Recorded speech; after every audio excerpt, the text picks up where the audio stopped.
The drama begins with a beautiful girl named Ayla, who is a famous idol with her own music group. We see her performing on stage, singing and dancing passionately, while the audience is amazed by her talent. She has many fans from around the world who constantly engage with her and chant her name. So far, everything seems normal and perfect. But then, we see two twin children watching her. What's strange is that they understand exactly what's going on. They speak to each other, and we learn that they were actually adults in their previous lives who died in an accident and were reborn as children.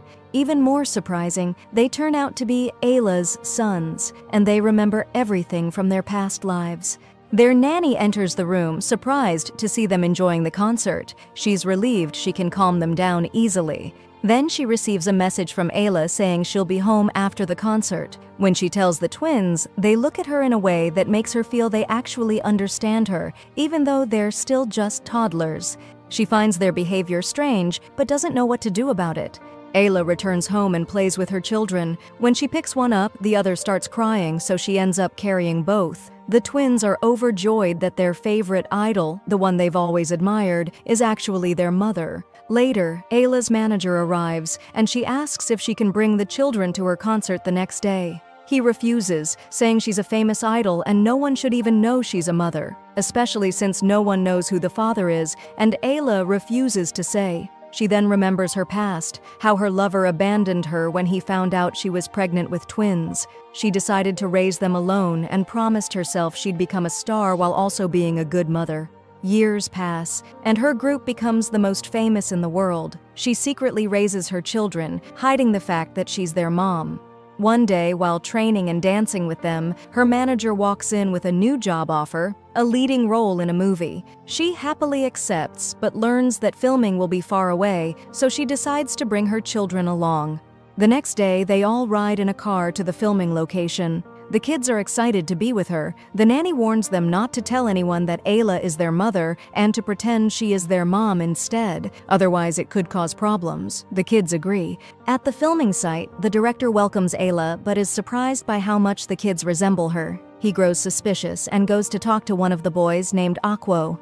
Impressed by the boy's confidence and personality, the director offers him a small role in the film. Akwo is thrilled and begins learning his lines. His sister, Ruby, sees this and feels a bit jealous that he'll act alongside their mother. Later, a girl their age appears. She's also acting in the film but treats them arrogantly because she's already famous. When filming starts, the twins perform their roles perfectly, impressing everyone with their talent. Afterward, Ayla spends time with her children, telling them how much she loves them and that she'll always be by their side. But when they fall asleep, she watches them with sadness. We learn that she grew up as an orphan in a shelter, faced a lot of bullying, and went through many hardships before finally achieving fame. She promises to be a loving mother and to give her children a happy life. The next day, her manager gives her a week off to do whatever she wants. The kids are excited. However, the manager warns her not to tell anyone where she is or contact her ex.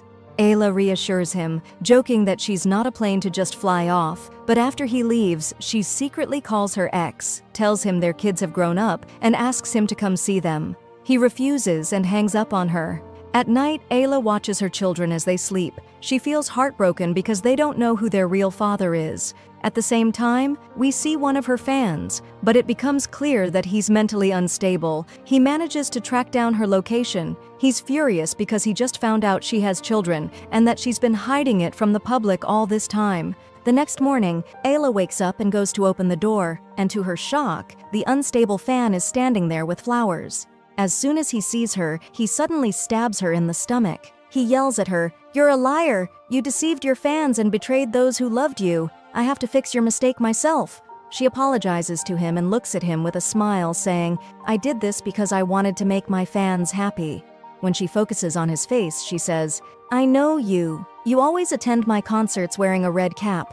She thanks him for always supporting her. The fan is stunned that she remembers him. He realizes he misjudged her and regrets what he did, but it's already too late. He panics and runs away. Ayla collapses to the ground bleeding. Her son, Akwo, sees her and runs to her. He calls an ambulance trying to save her life. Ayla hugs him and apologizes for letting him see her like this. Ruby, her daughter, wakes up and starts crying. Ayla tries to comfort both of them, saying she wished she could have seen them grow up.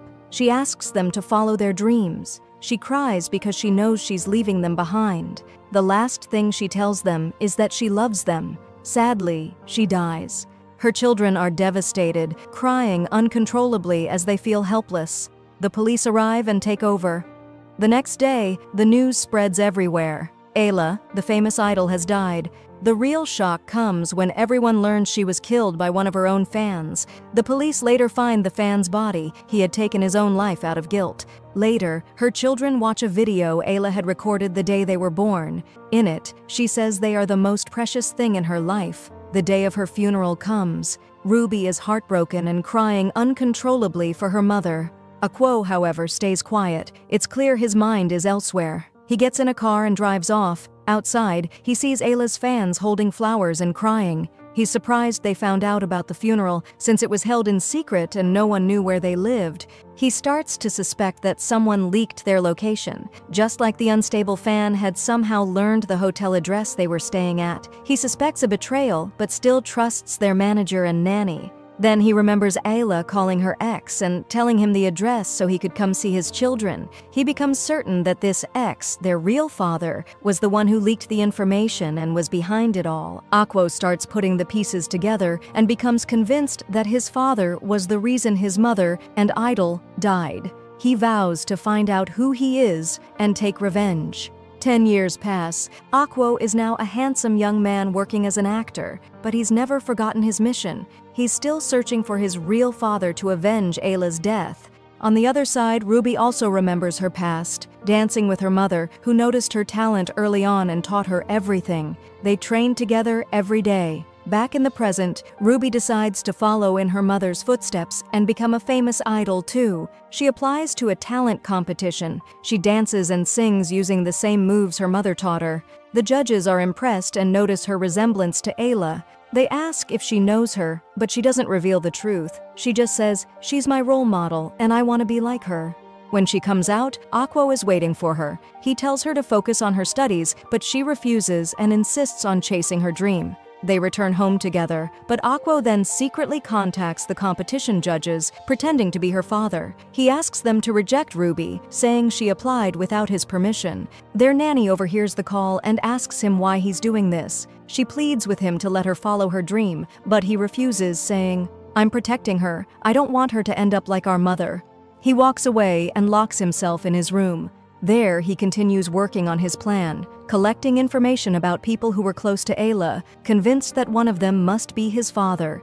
The next day, Ruby receives a letter from the competition she applied to. She finds out she was rejected. She feels disappointed and frustrated, especially because the judges had seemed pleased with her performance. Her friends try to cheer her up, and then suddenly, a stranger appears and hands her an invitation. When she returns home, she tells them she received an offer to join a private idol group, but Akwo is completely against it. He tears up the paper and insists they're scammers. Ruby doesn't believe him and gets upset. She heads back to her room. Akwo realizes he has to prove his point. That night, he disguises himself and heads to the venue where the group performs. He meets one of the members and pretends to be a journalist. While recording her, he asks if she feels comfortable in the group. She reveals that the group's manager mistreats them, gives them very little money, and exploits them. She explains that many of the members want to leave, but they can't because they signed penalty clauses in their contracts. Akwo returns home and plays the recording for Ruby. She's shocked to hear the truth, but also deeply saddened. She had promised her mother she'd become a famous idol like her. The nanny is moved by Ruby's words and decides to support her. She tells Ruby she'll help her pursue her dream.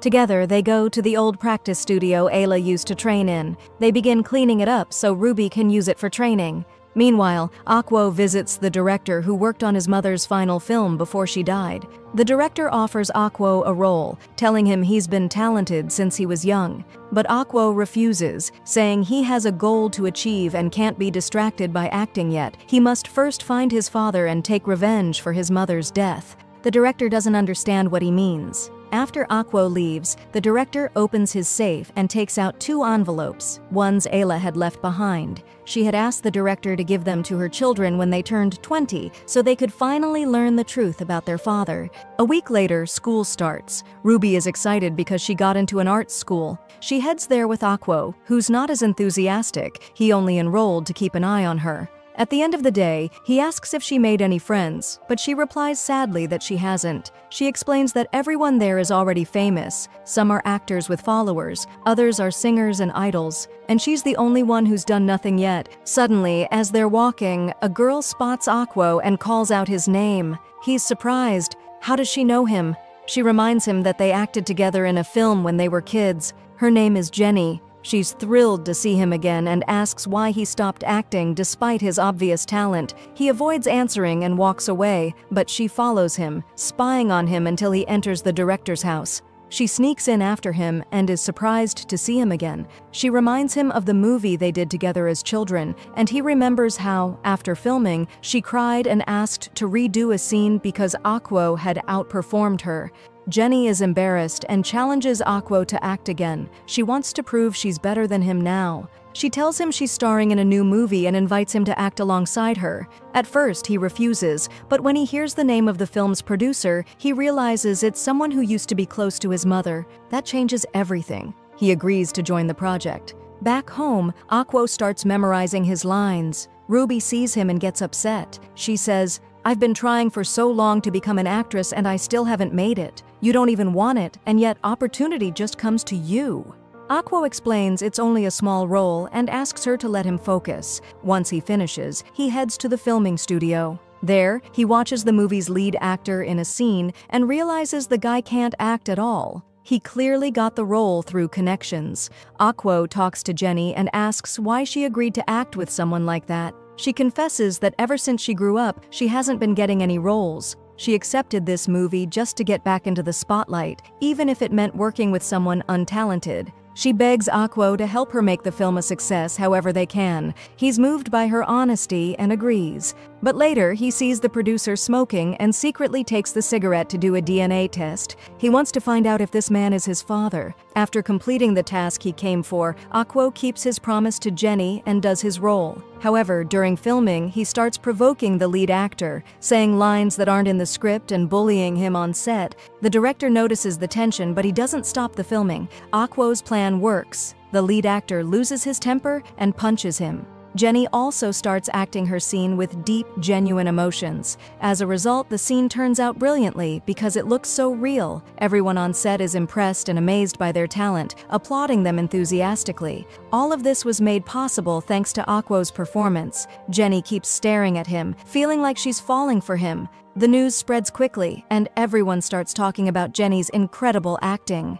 Later, Aquo is sitting alone when the producer approaches him and says, "Your acting reminds me of someone I used to know, a girl named Ayla." Aquo becomes anxious, afraid the man might realize he's Ayla's son, but Aquo suspects something. He feels like the producer is hiding something. When he returns home, he finds the DNA test results have arrived. He goes to his room to open them, only to discover the producer is not his father. He feels disappointed that his plan didn't work. Suddenly, Ruby walks in and asks him for a favor.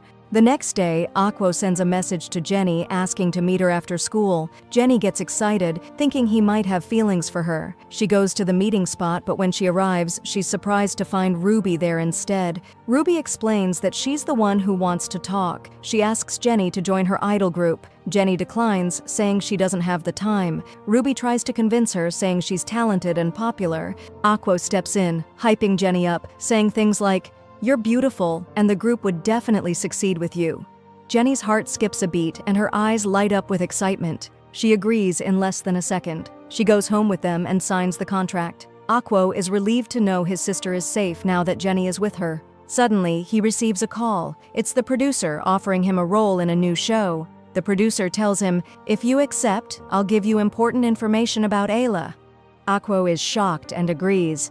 The next day, he goes to the video studio, only to realize the show is actually a dating reality show. He must pair up with one of the idol group members. He feels awkward, but decides to go through with it so the producer will keep his promise. He acts cheerful and sweet on camera. Jenny, watching the show, is shocked and jealous. She has feelings for him and is afraid he might fall for someone else. Later, Aquo is paired with a girl who immediately flirts with him on the show. She confesses she liked him from the first moment she saw him. Aquo is nervous, but he pretends to like her back because the cameras are rolling. When he returns home, he finds Jenny waiting there, clearly upset. He doesn't realize it's because she loves him and is jealous. The next day, Aquo goes to the studio again and meets the producer, asking for the information about Ayla.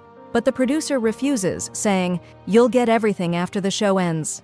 Then he walks away. Meanwhile, another girl in the show, named She, tries to connect with one of the guys to pair up with him. Suddenly, the flirty girl swoops in and steals him away. She gets furious and confronts her, and in the heat of the moment ends up injuring her. Realizing what she's done, Shai immediately apologizes, crying.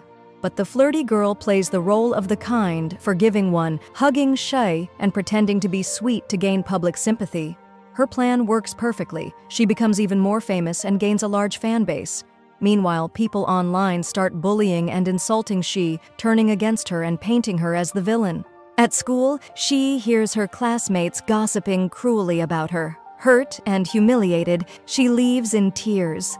That night, she's on her way home when a storm hits. It starts raining and she slips and falls on the street. Sitting on the ground, drenched and broken, she remembers all the cruel words people said about her. She feels hated by everyone, bullied, and worthless.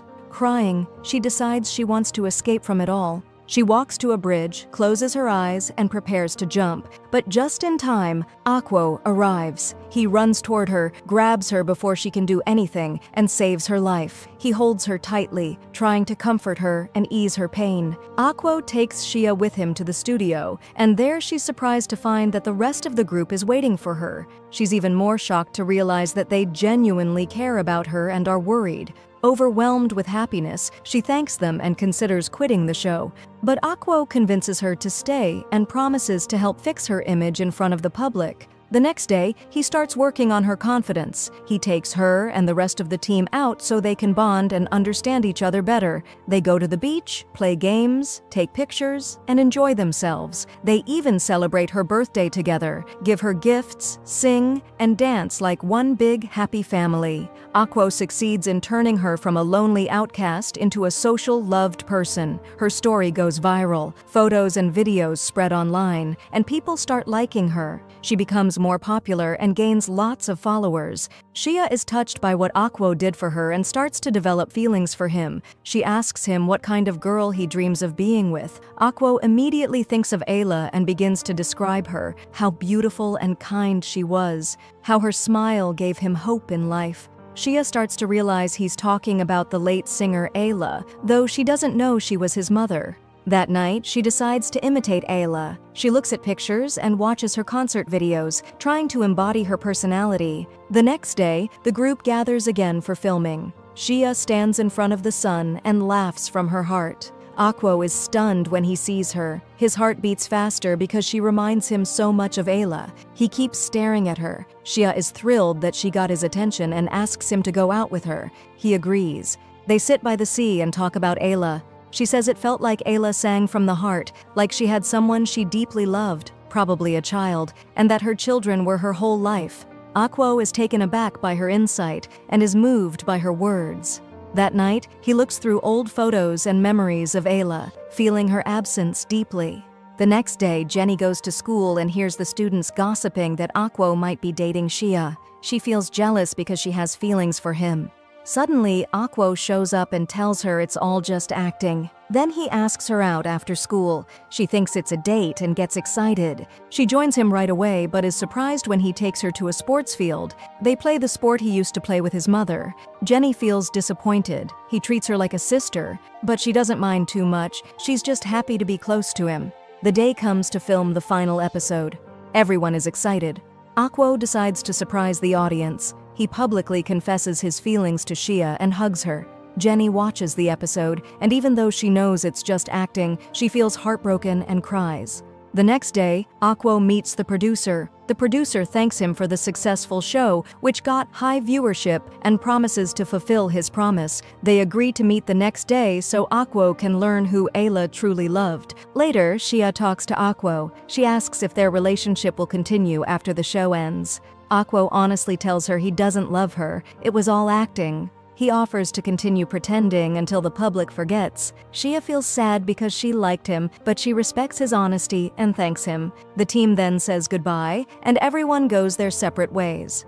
Akwo discovers that one of the girls is a YouTuber. When he talks to her, she reveals her dream was to become an idol, but now she's 25 and too old. Akwo feels sorry for her and brings her home, asking the caretaker to include her in his sister's group. But the caretaker says it's difficult, as idols can't be older than 20.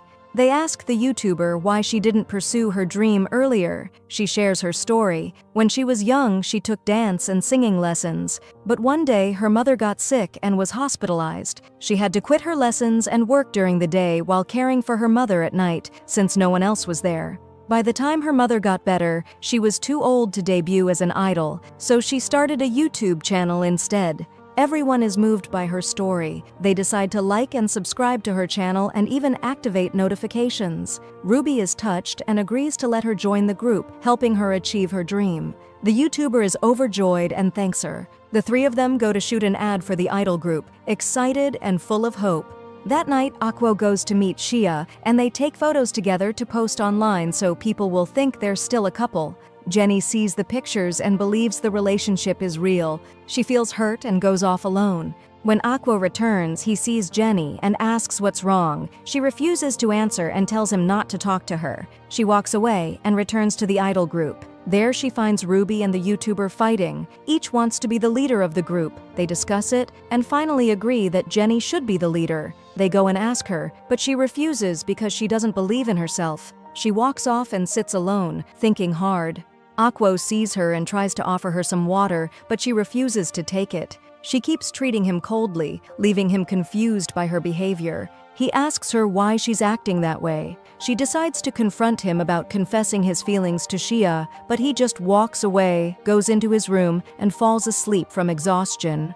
The next morning, he wakes up to his phone ringing and is surprised to see it's the producer calling. He goes to meet him, and the producer asks him to tell him about the person Illa loved. Then the producer starts talking. He says, "The first time I saw her, she was sad and depressed and didn't want to be an idol. But once she joined the acting company, she met the love of her life and married him in secret.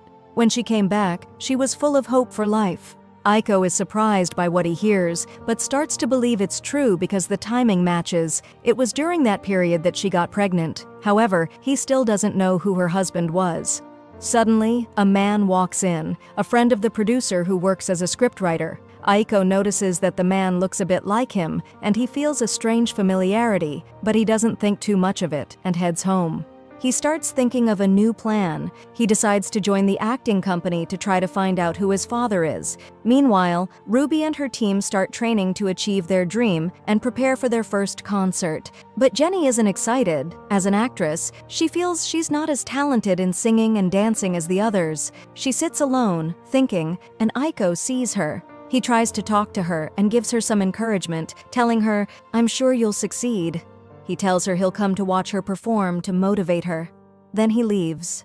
Jenny is touched by his words and decides to prove to him that she's worthy of his trust. She goes back to her team and trains with new enthusiasm. The next day, Aiko goes to the acting company and runs into Shia. They both do an audition for a drama and practice their scenes together. The director is impressed with their talent and selects them for the show. They're told filming will begin in 2 days. But suddenly the manga writer refuses to continue because she wants to revise the script. Everyone is shocked. There's no time left. The director and producer try to convince her to move forward with the current version, but she insists that it must match her original story exactly and decides to rewrite it herself. Aiko feels frustrated, knowing this will delay the filming, and leaves with Shia as they wait for a new filming date. On the other side, Ruby and her team keep practicing their songs for the concert, but they get exhausted and decide to take a break. They notice Jenny is more energized than all of them. She tells them that since childhood she's been running and training because she's an actress, so she's stronger than them. She keeps training on her own, knowing Aiko will be in the audience and wants to prove herself. At night they try to sleep since the concert is tomorrow, but they can't. They're scared no one will come. Ruby remembers her dream and how she promised her mom she'd become an idol, and she sleeps feeling comforted. The next day, they go to the festival where they'll perform, but they're shocked to see many other groups there. They feel nervous because the place is crowded. Their manager takes them to the changing room, but it turns out to be a shared room with many other girls. She tells them that beginner idols use these shared spaces, while the famous ones get private stages and rooms. She urges them to give it their all so they can rise to fame. They all agree. They sit to eat before their performance, but Jenny is too nervous to eat. She pretends to be fine and goes to the bathroom where she hears people talking about her, saying she's a failure because she couldn't make it as an actress. She tries to gather her courage. She knows the team is counting on her as the leader. She returns, and they all change. Ruby notices she's scared and tries to comfort her, saying it's normal to be afraid the first time on stage. Jenny is moved and tells her, "I'm not afraid for myself. I'm afraid I'll mess things up and ruin it for you all." Ruby reassures her, saying, "I believe in you because you're talented. We're one team, and we'll succeed together." Jenny feels happy and regains her confidence, determined to give it her all. Then it's time for their performance. The three girls step on stage, full of excitement. They start singing. Even though it's their first time and they're still beginners, the crowd loves their performance. Everyone is impressed by their vocals and synchronized dancing. The audience cheers their name. Suddenly, Jenny forgets the choreography. She gets nervous and fears she'll ruin the show. But then she sees Aiko in the crowd. He starts dancing to remind her of the moves. She's overjoyed that Aiko kept his promise and showed up to support her. She decides then and there that she's going to make him fall in love with her. She manages to finish the performance successfully. After it ends, the audience erupts in applause, chanting their group's name. Their fame spreads quickly, and soon everyone is talking about them. Later, they all gather at a restaurant to celebrate their achievement. Aiko tells them that he's going to act in a new drama. Ruby is thrilled. She thinks he's doing it to follow his dream, not knowing that he's actually doing it to find his father and take revenge. Meanwhile, the writer and the manga creator finally manage to revise the script together. They send the new version to the cast, and the next day, Aiko begins memorizing his role. Shia calls him, excited that they'll be acting together. A week later, filming begins. But suddenly, the writer receives a phone call with bad news. Aiko notices something's wrong and asks about it. He finds out that one of the actresses broke her leg and had to withdraw. The writer is frustrated because there's no time to find a famous replacement. Aiko offers to help. He suggests that Jenny take the role. She's talented and has been acting since she was a child. The writer agrees and calls Jenny, who joins the cast the next day. She's thrilled to finally get her big break and thanks Aiko. Shia sees them talking and realizes Jenny likes Aiko. Jealousy builds inside her. After filming, the two girls argue over Aiko. Both want to win his heart and begin competing for his attention. Aiko is confused by their behavior and tries to stay focused on his real goal. He secretly collects personal items from the crew to test their DNA. He's convinced one of them is his father. Then, during one of his scenes, he has to cry over the death of a friend, but he just can't do it. The director feels his emotions aren't real and keeps asking for retakes. During a break, Jenny gives him some advice. She tells him to recall painful memories to trigger real emotion. Aiko follows her suggestion and remembers the moment his mother died, the person he loved most. When the camera rolls again, he imagines her in front of him, and he breaks down crying. Everyone is amazed by the raw emotion in his performance. His tears feel real. Aiko realizes he's actually talented at acting, but he can't handle the pain of seeing his mother die in his mind. He collapses from emotional exhaustion, and filming stops as everyone rushes to check on him. While unconscious, he dreams of his mother lying on the ground. He feels overwhelming guilt for not saving her. He wakes up in a panic to find Shia by his side. She's worried and gives him water, trying to calm him down. But he doesn't want Ruby to see him in that state, so he asks Shia to take him somewhere else. She brings him to the director's house so he can rest. The director mistakes her for Aiko's girlfriend and starts talking with her. He reveals that Aiko experienced trauma in his childhood. Every time he remembers that day, he breaks down. Shia is shocked and wants to know more, but the director won't go into detail. He only asks her to stay with Aiko until he recovers. She stays by his side, noticing how afraid he looks while sleeping. He keeps calling out for Ella in his sleep. She holds his hand to comfort him, but starts connecting the dots. Aiko once told her that Illa was his dream girl and that his sister wanted to become an idol just like her. She begins to suspect Illa might be his mother and that he witnessed her death. The realization breaks her heart and she starts crying. When Aiko wakes up, she hugs him and promises to stay by his side. The next day, they return to the drama set and finish filming. Aiko tells Shia that acting doesn't mean much to him. He reveals that someone out there ruined his life and he's seeking revenge. He expects her to be scared and back away, but instead she surprises him by saying she'll help him. She trusts him completely and says she'd never abandon him. Soon after, the first episode of the drama airs and everyone watches it. It becomes a hit and trends on social media, especially the emotional scene Aiko performed.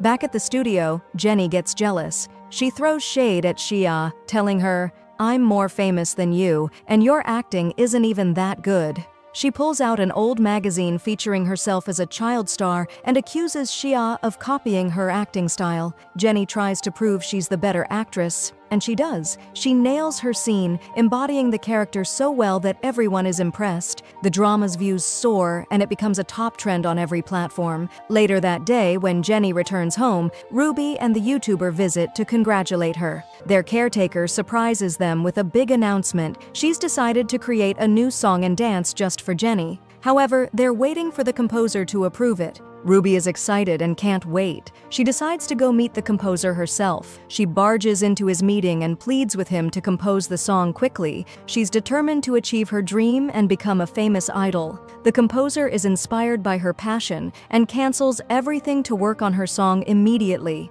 He manages to finish it quickly and sends it to her. Ruby listens to it and the whole group is amazed. They all agree to record it as soon as possible so they can release it to the world. After that, Aiko returns home and finds that the DNA test results have arrived. He goes into his room and starts reading them, but they're all negative, except for one. He's shocked when he sees it. He's finally found him. The next day, they're filming the final episode of the drama. Aiko decides to be there before carrying out his plan for revenge. The final scene involves him finding his lover lying on the ground, covered in blood. He runs to her to try and save her, but she apologizes for leaving him and asks him to move on with his life without her. In that moment, he remembers his mother. She had said the exact same thing before she died. It feels like he's reliving that painful memory all over again.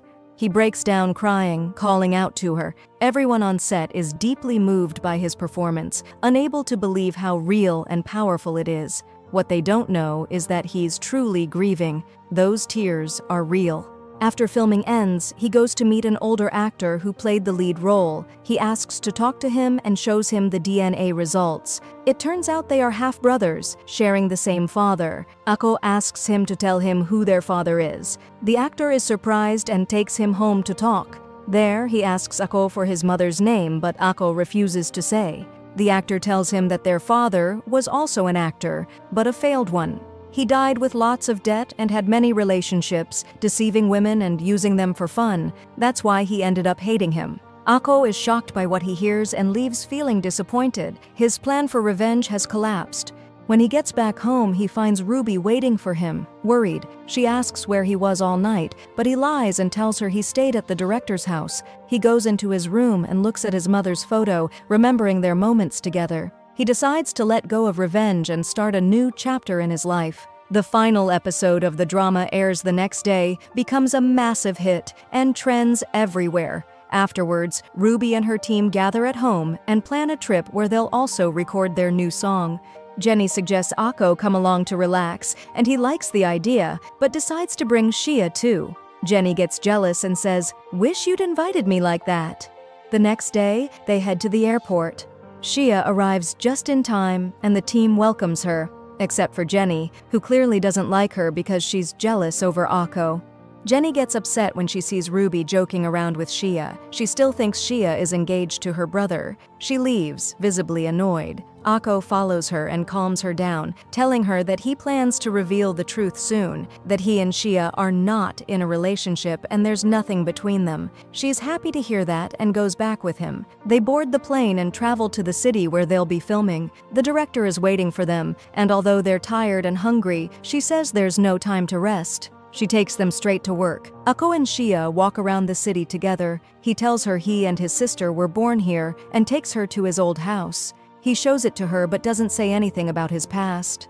After that, they head to the studio where Ruby and the team are recording their song. Jenny is annoyed when she sees Ruby, but Shia notices Jenny's dress is out of place. Worried about her appearance on camera, as she's supposed to be an idol, Shia helps her fix it and adjusts everything for her. Jenny is touched by her kindness, thanks her, and they start to get along better. They begin recording the song. Shia notices Akko watching Jenny dance and realizes he has feelings for her. She feels hurt but still encourages him to confess to Jenny. However, he remembers what happened to his mother when fans discovered she was a mother and decides to stay away from Jenny to protect her.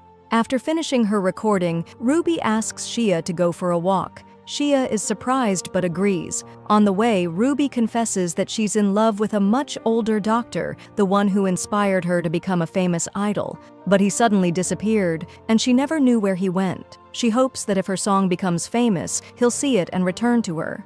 Shia is moved by her story. Ruby then takes her to the hospital where he used to work. They meet a nurse who tells them he quit and vanished. No one has heard from him since. Ruby feels heartbroken and leaves the hospital. She goes to the mountain where she and the doctor used to meet. She digs beneath a tree and finds the box they buried to open once she became an idol. Shia notices something strange on the ground. She follows the trail down the mountain and finds a skeleton. Horrified, she screams. Ruby hears her, rushes over, and is shocked to see the body wearing the doctor's coat. She realizes it's him. He had fallen from the mountain and died. She's devastated and can't believe she'll never see him again. She sits on the ground and breaks down in tears. The police arrive to take the body for burial. Ruby goes to the station to give her statement, and after that, they let her go. The next day, Shia goes to talk to Akko and finds out that he's decided to give up on his revenge. She senses that he no longer needs her help, so she chooses to walk away. She leaves, crying. And now, dear viewer, let me explain you things a little. That doctor was actually our hero Akko, but reborn. And Ruby was once his patient in a past life before she died and was reborn into this one too. Neither of the two siblings knows the full story, and both are hiding their pasts from each other. Back to the present, Akko runs after Shia, wipes her tears, and finally confesses his true feelings, that he loves her. He moves closer and gently kisses her on the cheek. Meanwhile, Ruby goes with her team to shoot a commercial, but the director notices that she's not herself. She seems down and quiet. The team tries to cheer her up and convince her to take a swim to lift her spirits. She agrees, and once in the water, she starts connecting the dots. She begins to suspect that the doctor's death wasn't an accident and realizes someone is behind both his death and the leak about her mother's past.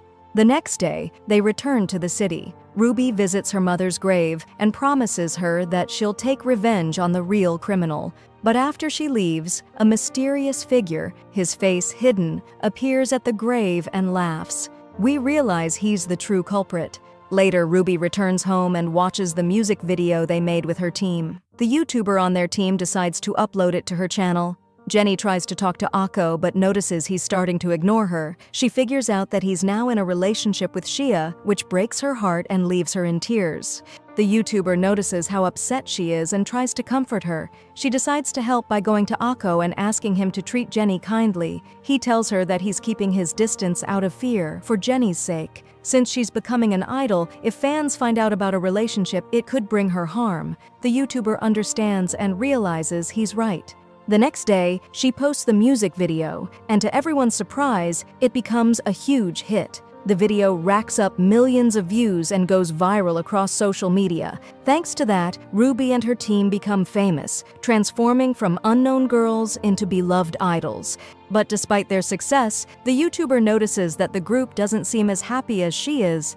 She finds out Jenny is heartbroken over Akko, who no longer talks to her. She's also confused by Ruby's sudden change in behavior. The next day, Shia meets Akko and is also puzzled by his shift in personality. She asks him why, and he decides to tell her everything. He says, "All my life, I've searched for my father to take revenge. I found out he was an actor, but now I know he's already dead, so I've chosen to move on and start fresh to finally chase my dream." Shia is surprised by his words, but something feels off. When she gets home, she searches the actor's name online, the one Akko believed to be his father, and discovers he died before her own death. That means he couldn't be Akko's real father, and the real killer must be someone else. She's right. That night, Akko returns home and finds his late mother's manager waiting for him. He reveals the truth, that Ruby's mother was actually married to a different man, the one responsible for her death. Akko is stunned. He thought it was all over, that his revenge story had ended, and he was ready for a new beginning. Now everything is crumbling again. He breaks down crying. The manager feels sorry for him and tries to comfort him, embracing him and promising that he'll personally hunt down the real killer. "She was like a daughter to me," he says, "and I will make him pay." But Akko is still in shock, unable to process everything. He sits alone in the rain, haunted by memories of his younger self, blaming himself for not saving his mother when she died in front of his eyes. Overwhelmed by guilt, he throws out his arms, and when he snaps back to reality, he's shocked to find Jenny in front of him. He realizes he accidentally pushed her down in his panic, and guilt floods over him as he sees her lying on the ground. He apologizes to her and tries to explain that he didn't mean it, but she thinks he pushed her because he hates her. She gives him the umbrella to protect him from the rain, then walks away in tears, not understanding why everything feels so broken. Suddenly, she gets a message from a friend inviting her to hang out at a lounge that night. Jenny decides to go, hoping it will help her forget what happened. When she arrives, her friend introduces her to a famous director. They start drinking together, and the director offers her a role in his upcoming movie. She's excited and agrees. But then he asks her to come to his office to read the script. She goes, thinking it's all professional. Unbeknownst to her, the so-called friend secretly takes photos of them together, planning to post them online to spark false rumors. Jenny is shocked to find herself not in an office but in the director's home. She feels scared but goes along with it. A short while later, she leaves the house in tears. We learn that the director tried to harass her and she regrets ever trusting him. Meanwhile, Akko returns home, overwhelmed with frustration. He smashes everything around him and calls Shia, telling her that ever since he met her, he's changed. She gave him hope and a reason to live. He thanks her for being in his life, but says he must leave to do something important. She's stunned and realizes that he's decided to hunt down the real criminal and take revenge. Shia makes a brave choice. She decides to sacrifice herself to protect him. She finds out the criminal's name and heads out to finish him off. But as she walks toward the bridge, she stumbles and almost falls off. Out of nowhere, Akko appears and saves her just in time. She's shocked to see him and asks how he found her. He reveals that he had placed a tracking device in her bag to protect her. When he sees the knife with her, he realizes what she was planning. He refuses to let her do it and insists on handling it himself. Then he walks away. The next day, the photos of Jenny and the director go viral. Rumors spread accusing her of being immoral. She disappears and no one knows where she went. Akko feels guilty. He knows he's the reason she's hurting. He searches for her and eventually finds her sitting in the park where they met after school. She's completely broken, crying her heart out. He hears her whispering his name, saying she needs him. When she turns around and sees him, she's embarrassed, thinking she must be imagining him. But at the same time, she's happy that he came. Touched by her pain, Akko takes her home. Later, he sits and thinks about how to save her reputation and make people forget the rumors. He realizes there's only one way. The next day, he holds a press conference and reveals the truth. He, his sister, and Ruby are the children of the famous singer Ayla. Everyone is stunned. The news spreads like wildfire, and people start talking about the revelation, forgetting the scandal around Jenny. But when Akko returns home, he finds Ruby waiting for him. She's angry. She slaps him, furious that he exposed the secret their mother had worked so hard to keep hidden. She tells him he broke their mother's final wish. Then she leaves. But Akko had another plan all along. We find out he made the announcement on purpose so that the criminal would realize they're still alive and come after them. That way, Akko could finally take his revenge. And that's how season 1 of the series ends. If you want to know what happens to Akko, whether he succeeds in his revenge or if the criminal takes him and his sister down, you'll find out in season 2. If you're excited for it, let us know in the comments and turn on the notification bell so you'll be the first to see it when it drops. Thanks for watching.